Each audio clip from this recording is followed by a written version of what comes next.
Welcome to this week's edition of the OCU Athletics Update. I'm Andrew Himes, and this week we're talking to Superstar Athlete of the Week, Mitchell Eichenauer, and wrestling coach, Archie Randall. Here in the OCU Athletics Update, we're talking to Superstar Athlete of the Week, Mitchell Eichenauer, senior from Lawton, Oklahoma. He secured his fourth NAIA Championships berth by winning the 184-pound Central qualifying group on Saturday. And what did it take to win the match on Saturday?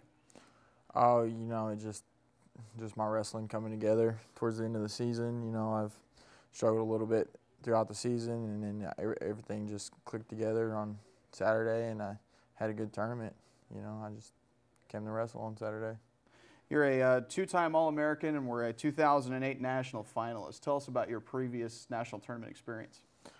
Well, I've been wrestling all my life, and kind of just, to me, I've always been able to turn it on at the end. And that year that I made the national finals run, I came there ready to wrestle, and I had a tournament, and I was one of the best kids in the country on that day. I fell short by a point, and stuff happens. So. You had a 3-year layoff between sophomore and junior year. What made your decision to come back to OCU last year?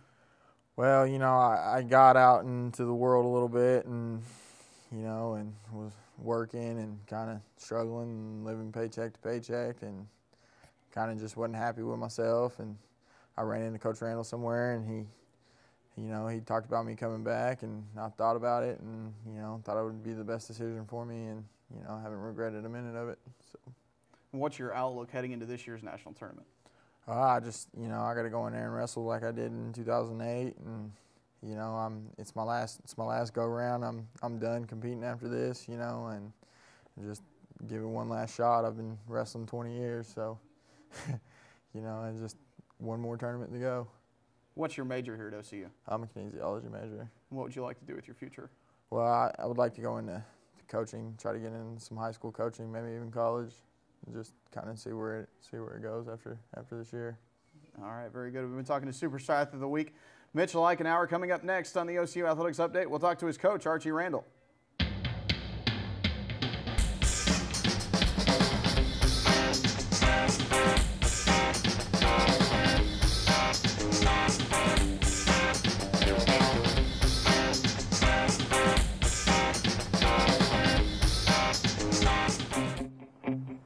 There's a call to be answered. The spirit of competition is still alive inside. The desire still drives. The phrase student athlete has a great ring to it. Lasting friendships are ready to be made. You just want to keep playing. Game on. Learn more at NAIA.org.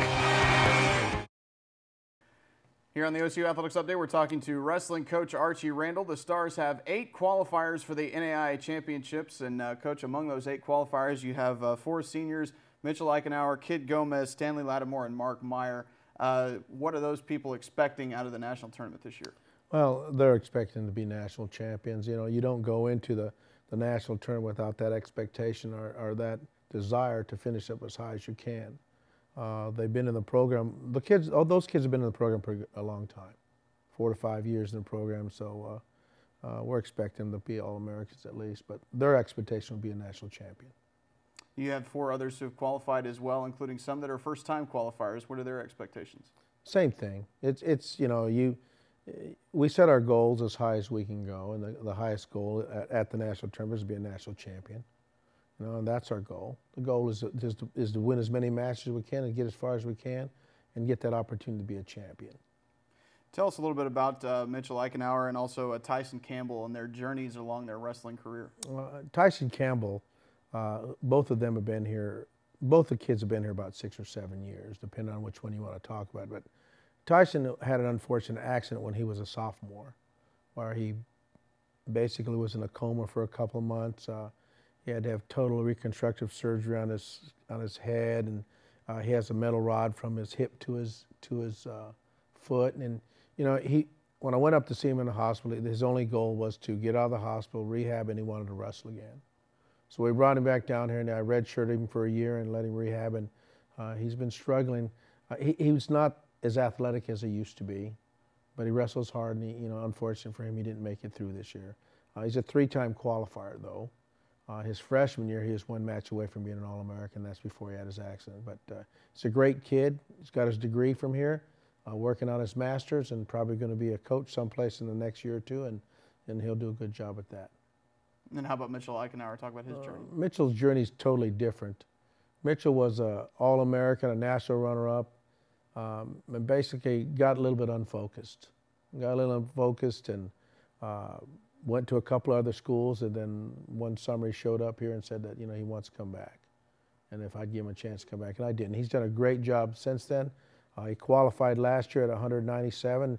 He's back down to 184, won the regional. He's had a real good season. He pinned the defending national champion a couple weeks ago, and he's in good position at the national tournament to make that run again. Explain a little bit the new qualifying system for the NAIA championships and how that's going to affect the tournament. The new qualifying standards, top four out of the regional go, 4 regionals, 16 total. And then you go to wild cards. Each region gets X number of wild cards. We got 14 out of our region, which is about, I guess it would say the same as the 2 largest regions got that. When you go to the tournament, it's not 320 kids. It's going to be about 220. But every single wrestler in there is a quality wrestler, because you have your 16 qualifiers, and then the wild cards. The criteria for wild cards are winning season, returning All-Americans, tournament placement, etc., like that. So the tournament itself there are no easy matches at the tournament. It does equal out as far as strength of team.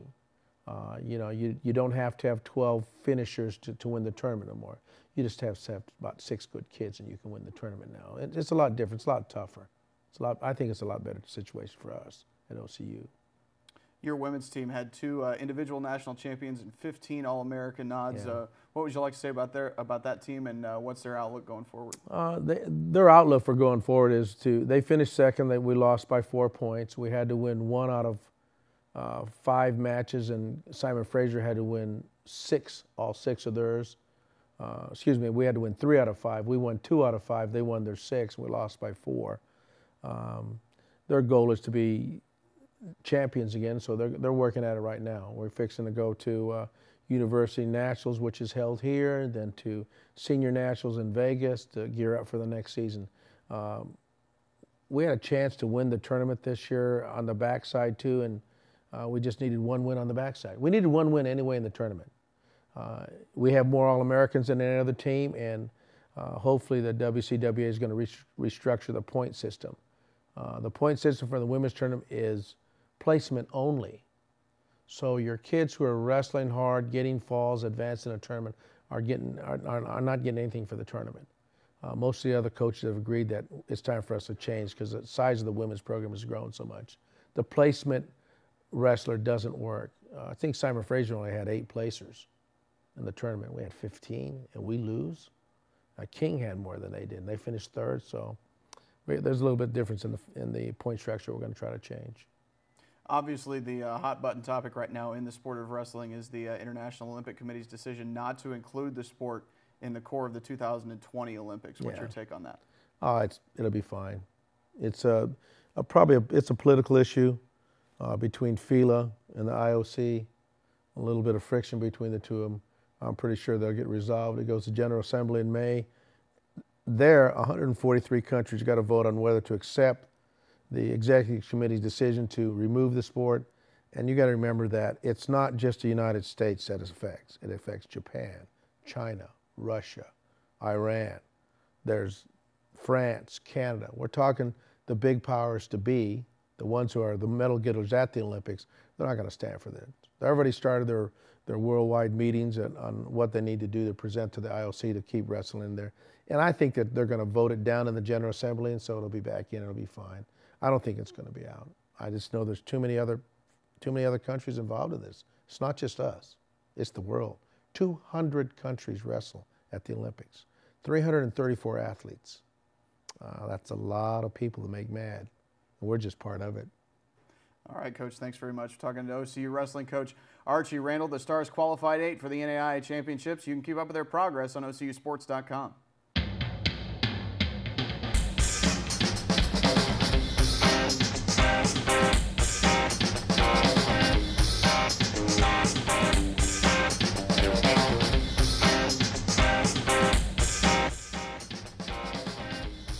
That's it for this week's edition of the OCU Athletics Update.